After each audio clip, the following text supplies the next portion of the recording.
We have version 1.69 for you, and it's a big one. As you can see, it looks quite different because we have changed our icon sets, so there's now many more icons available.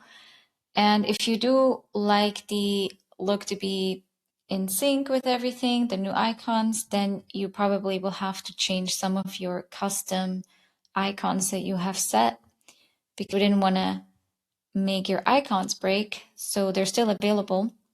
But you can just pick new ones, and the new ones are now on top. So they have a certain line width. So it's all consistent, and then you can pick from here. So let's see what we have and if we can get through it all.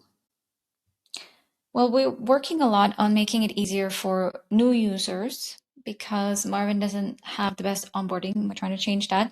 So it might not be relevant for you, but if you want to see new onboarding, you can go to help resources and then getting started, and you'll get the same cards. And I'm going to be adding more cards. And so those are also good if you just feel like you want to learn a bit more about Marvin. I'm going to link a video library here that I'm going to add and a way to find a workflow and to discover features. So that is probably relevant still for a lot of Marvin users that want to see if they can get a bit more out of the setup. But yeah, this is meant also for new users to be just easier. And I'm sorry you didn't have that experience. So with that, we've added a lot of new strategies. So first we got the brain dump, and you can see here I enabled it and have added a link to it. And this is also linked in the master list now. And basically, anytime you want to get a lot of tasks or projects out of your head, you can do this in the brain dump. It has your categories here on top, so you can fill it in directly.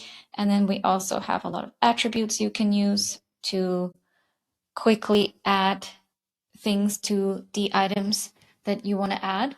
And we're going to improve this in the future because I think voice input would be nice. And once we add optional, because that's how Marvin rolls, maybe some AI intelligence in the background, this can also be much looser and Marvin will still pick it up. But for now, this is how it works.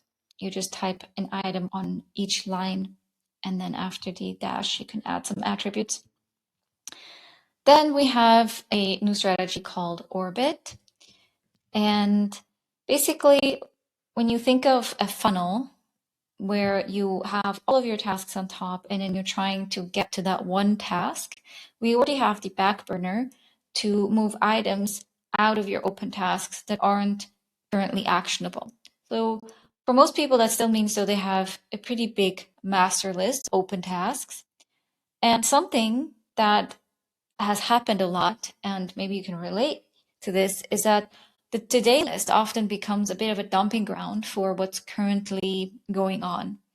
Very rarely do people slide right into a workflow where the to-do list becomes extremely intentional of truly things you want to and can get done in that one day, and then you have an empty list at the end of the day. Often it does become just this long list you carry with you.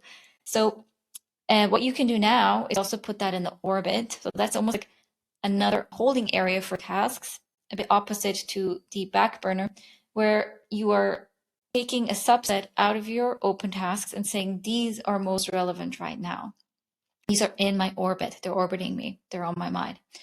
So what you could do if you have this long to-do list that you've been dragging around is highlight all of them with Command A and then move them into the orbit and unschedule them. So now they're in the orbit but not scheduled. So you can try to schedule more intentionally and see if you can get them done, if that's a workflow you still want to do. But maybe day planning is just not your thing. I've also gotten feedback from our testers that this orbit also can be used for Mark Foster's strategies, that he has some productivity strategies where I think you pick 5 tasks and then you do 3 and then you add 3 more, something like that. So you can go check that out, where this basically works for that really well, because again, it's a bit on the other side of the funnel other than the back burner. So the back burner is things farther away, not really open, and then everything's open, and then you could move it into the orbit.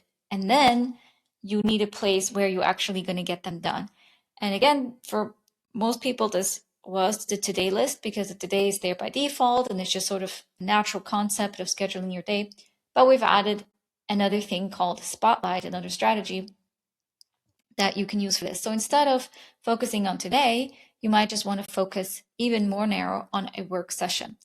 So you could picture this, if today is part of your funnel or not, if it's straight from the orbit, Spotlight is even more focused, where you're saying, I'm going to have a work session, and work session is maybe, an hour or less, maybe 2 or 3 hours, something you sit down and you do before you take a break, a session. So you have maybe multiple work sessions in a day. And that's the idea of the spotlight. Spotlight is the spotlight's on this right now. And here we have a Marvin Suggests feature, where Marvin can suggest sessions for you based on all of your open tasks. It's going to create different types of sessions. And here at the bottom, you can create your own session. So quick wins is always with a lot of tiny tasks. Some people really like to start the day off with a session like this to be productive. Yeah, and then the custom sections, and I'm going to make a more detailed video for the strategy for this, but just as an overview. So that's the spotlight feature. And if you finish a session, there is something fun that happens, but I'm not going to spoil it. You can try it. Then we also have the drawer. And this is this thing here at the bottom that pops up like that. This was highly requested for a while now. And there's still more we have to do with this drawer, but for now, you can use this for scheduling. And drag and drop doesn't work because I'm going to rewrite the whole drag and drop. And so I didn't want to add more old code into this. But you have these buttons, so you can schedule it for today. If you use your arrow keys to go to the next day, it will schedule it for that day. So that's already working. And it's fun because you can group this by different things. You can group this by duration. They have a column for the quick ones. And here on the top left, you can also just show your orbit, if that's what you want to use for all of your to-dos. So that's the drawer, and it's always accessible. And one more strategy is automatic emojis. So if you need a bit more visual clues about a task, then you can turn this on, and it's going to add an emoji automatically for each of your tasks, looking at the words. So right now, it obviously only works for English. I'm going to build this out a bit as well later. Then we have a new way that the left side of these tasks work. Now there's one button here basically that you can configure in the strategy.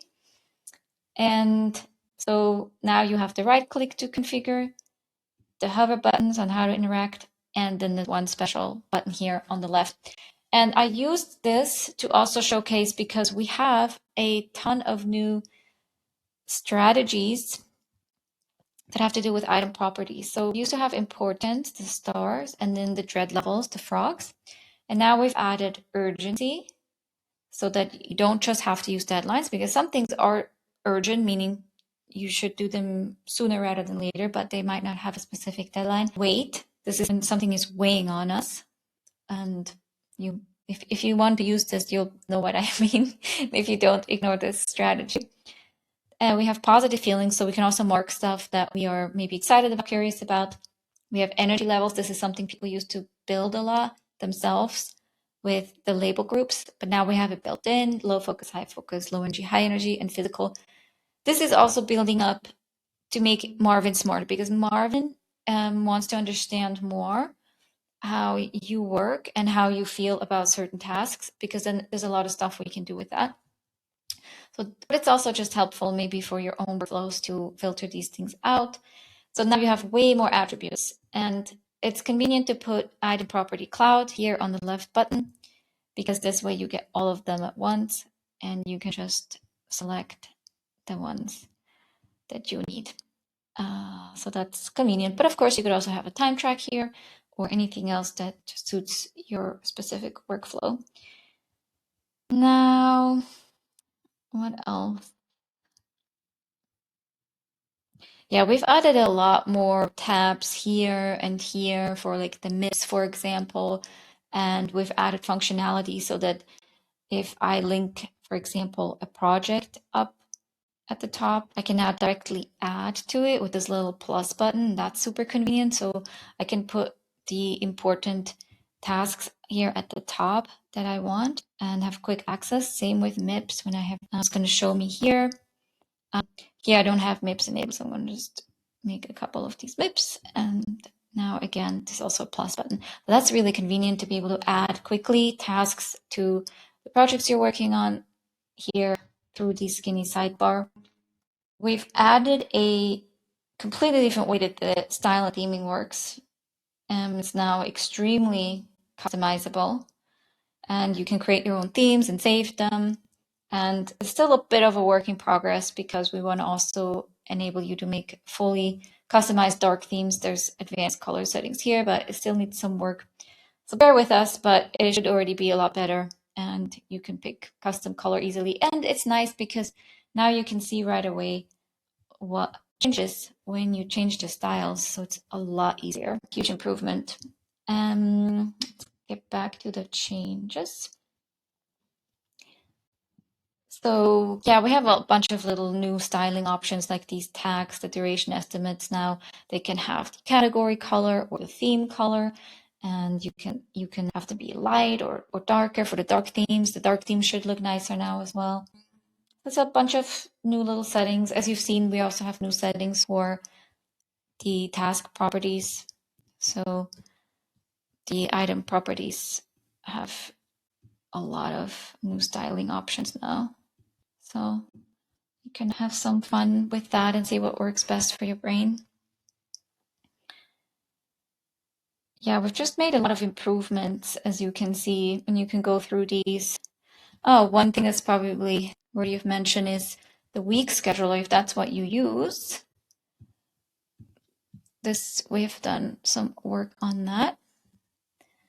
So as you can see, it already looks a bit better, and you can now even have a 2-week view.